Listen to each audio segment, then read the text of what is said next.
Do you remember when you discovered the power of asking why? To every sound and reasonable answer you receive, you follow it up by asking why, continuing on indefinitely and forever until your parents told you to stop before you wore them down completely and it became a threat with the back of their hand instead. It feels like we're in the age of but why. But why is racism bad? Why is the earth round? Why are dictators bad? Why do we have to act on global warming? Why do we have to believe scientists and experts? Why don't we release another iPhone? But how far will it go? Or why will it go? No, that doesn't work.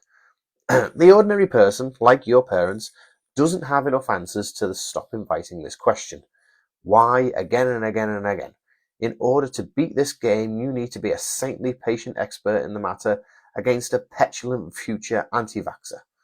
But even then, you will inevitably stumble into one of two cul-de-sacs. The big one, why is the universe like this? Or the small one, why can't we know what all quantum particles are doing down there? The simple answer to either is because we don't know. And in the mind of the anti-vaxxer, that means they've won. Personally, I like the thought experiment that says the universe is only like this because if it weren't, then we wouldn't be in a universe that could produce us. So of course our universe has to be like that, otherwise we wouldn't find ourselves in it. Next time I get into a conversation with an anti-vaxxer, I'll open with that and see how it goes.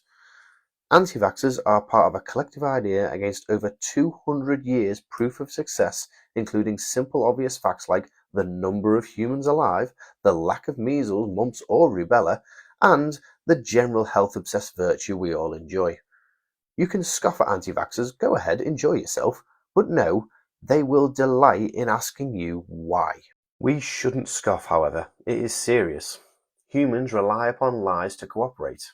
It's not certain when this started, but it's called the cognitive revolution, which is thought to have happened around 70,000 years ago. That's before Henry VIII, the Egyptians, a few cave paintings, and even Facebook. What experimental evidence suggests is that a basic, purely hierarchical or cooperative society, for example one in which an alpha male leads a tribe, is severely limited. Humans can only trust so many people, and when numbers grow beyond 150 or so, trust, and therefore cohesion and leadership of the group becomes almost impossible. In my life, I work for OpenReach, which in my local department alone boasts well over 150 people, and it is managed in a hierarchical structure. It should therefore be impossible, but it is not in fact built on management. It's built on myth. I'm not saying there's some telecoms gods we all worship. There were a few points in my clumsy engineering career I was praying to one or two. We all share in the myth that we are working on behalf of OpenReach, which is working on behalf of your service provider, I've been programmed to say. What is OpenReach? It's not a person. It's not even the CEO, the board, or its assets. It's an idea.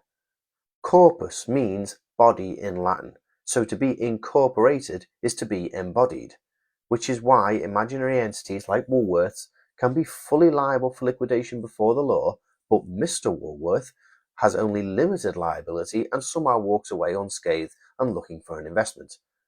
Plus, where we can hate Mr. Woolworth for his life of excess, casually dooming thousands already less fortunate than himself into even deeper penury, while he storms up and down his Dubai penthouse screaming at some Russians to get his money out of the country.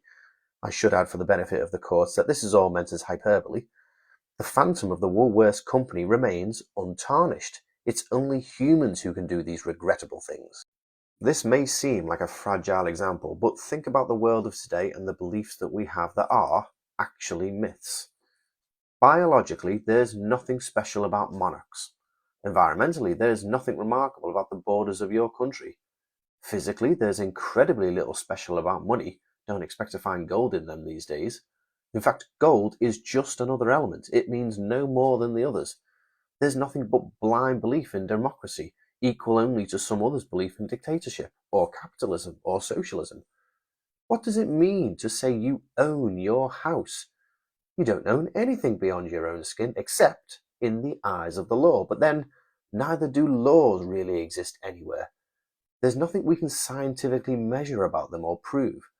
The building known as the law courts may well exist, but the laws are only an idea, a shared myth. These ideas could all fall and never be rebuilt.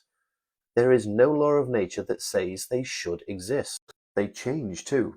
All of us living in the Western world theoretically enjoy what William Wallace called freedom, but today, and for the better, nobody is completely free. We're constrained by laws saying what we cannot do, largely what we cannot do to obstruct the freedom of others, i.e. murder, theft, or slavery. Remember that next time somebody racist screams at you, it's their right to free speech that makes it okay. Totally free speech can't exist because it affects others' freedom. If you think words don't affect people, remember, it's only written text that we've based the entirety of society's lies on, so they do have some inherent power. Yet being free still holds up as a true lie to unite patriotic Westerners. It's just actually a diet freedom that means everyone's as free as practically possible. Mind you, in this context, if we're going to set definitions of any words these days, we better see to facts. A fact might be that stocks in a company rise and fall, but the day before a financial release, they drop by 80 points, only to rise by 60 points the following day, when it's not as bad as expected. An unscrupulous headline might say, frenzied 60-point rise in stock after financial statement bounce, or collapse of stock by 80 points as financial statement expected to ruin company. Both are true, but neither is the fact. And we should instead question the forces that produce these misleading headlines. But we can definitely throw a thanks in there for free speech. News shouldn't be a business model, and I'm claiming that as a fact with my own free speech. The only truth is science's. It's all we can guarantee to be immutable, even if all the rest of society goes to shit. Fundamentally, then, the rest are no different to religions. But perhaps religions appeared for the same reasons as corporations. It is only when sharing collective imagination that we manage to cooperate in such vast numbers. Is it hard to believe that as soon as the cognitive revolution was underway in Homo sapiens, it was the gods they assigned to all the events that they couldn't control that united them under a shared mythology? The lie that snakes acted for evil spirits, or the story that leaving homage to a wind god would spare you a hurricane in the summer, gives framework to an imagined order greater than a single or even a group of individuals. It gives them all a connection to an ideal which, in the spirit of Batman, cannot be killed or corrupted. You can disagree with a president, but you can't disagree with his God, at least not face to face. These are incredibly powerful tools, and I'm not saying that without money, government and laws we'd all be better off. Our brains have stepped in and created useful lies that smooth social interaction, but we're not perfect. They're not without their downsides. Capitalism encourages the pursuit of wealth and perhaps materialism, but at the cost of sweatshops, waste, inequality, privacy, the environment, and individual status anxieties. But lies can also be used any other way. For example, justifying racial hatred, uniting thousands in a belief that xenophobia is natural or justified, when in fact there's no difference beyond colours. The definition of a species is simply to be able to breed and produce fertile offspring with each other. Horses and donkeys are related enough to produce offspring, but not ones that can procreate themselves. All Homo sapiens are capable of repeated procreation with each other, regardless of heritage. That's what makes us a species. But for some, that's a belief in the same way that eugenics is a belief. When presented with this, most anti-immigration xenophobics have begun skirting the science by saying it's nothing to do with colour, and it's all to do with culture. Look, it's just their culture, those Algerians. They can't help being incompatible with ours, they whisper sympathetically. There's no outbreeding them, they're just not like us, there's no reasoning with them. They say with the self-knowledge that when caught doing drugs, they themselves will be perfectly reasonable with the bouncer that sold them on afterwards. Culturalism isn't classed as racist or hateful. It is, but it just isn't classed that way as they rightly assume. All ideas will find a fertile shore of followers to unite behind it, but in any traditional society, the vast amount of social pressure keeps them fair, i.e., nobody except the village murderer is going to agree shooting people is fair. So, doesn't it feel suspicious that our world is falling apart 2 decades after online media decided it knew best about protecting us from the social pressure of everyone else we know, and instead separating us into algorithmic cages we'd feel most engaged with, like anti-democracy ones? Those Russians have everything sus, am I right? Second, to manipulative, short-sighted capitalistic algorithms exploited to serve the anti-capitalistic sentiment of America's enemies, I blame individualism.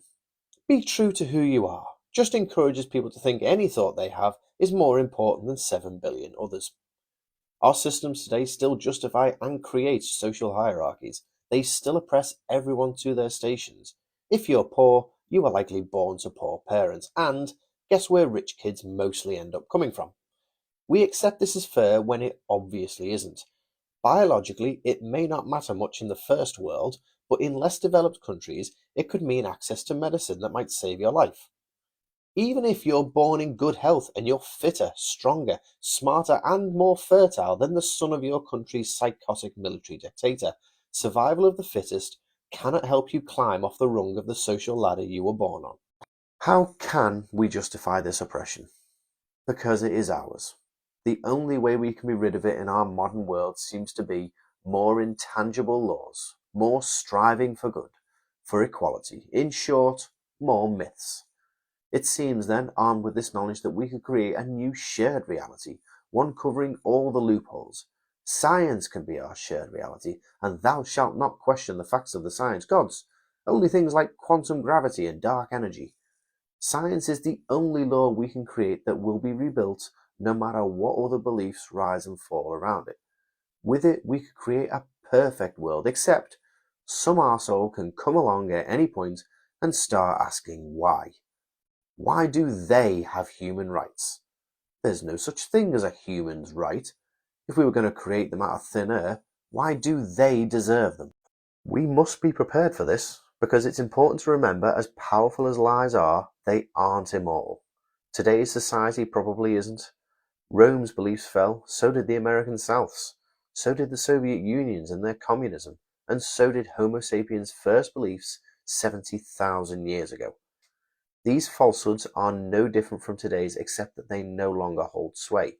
Some get built upon, like Christianity onto Judaism, and, like viruses, it will simply be the ones that replicate most that are deemed successful.